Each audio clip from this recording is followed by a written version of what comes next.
আপনার নাম? আমার নাম সৌমিতা দত্ত। কোথা থেকে এসেছেন? আমি মধ্যমগ্রাম থেকেই এসেছি।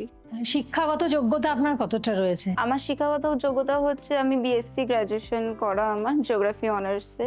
এই Indian institute of astrology and yoga science, এখানে আপনি কেন অ্যাস্ট্রোলজি শিখতে এসেছেন? ছোটবেলা থেকেই ইচ্ছা ছিল যে মানে এটা জিনিসটা কি।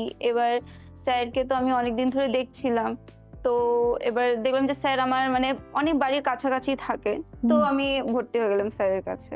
আচ্ছা, আপনি তো মানে স্কুল কলেজে পড়ে এসেছেন, তো সেখানে আপনাদের একজন টিচার পড়াশোনার ক্ষেত্রে যতটা হেল্প করে থাকে, এখানে কি ততটাই আপনি পান? হ্যাঁ, হ্যাঁ, একদম। মানে স্যারের মানে আমাদের কোনো প্রবলেম হলে, কোনো জায়গাতে আটকে গেলাম বা ডাউট হলে, স্যারকে সাথে, সাথে মেসেজ বা কল করলে হয়তো ওই টাইমে স্যার বিজি থাকেন, তো ওই টাইমে না পেলেন। বাট পরে অবশ্যই কল ব্যাক করে বা মেসেজে সেটা জানিয়ে দেন।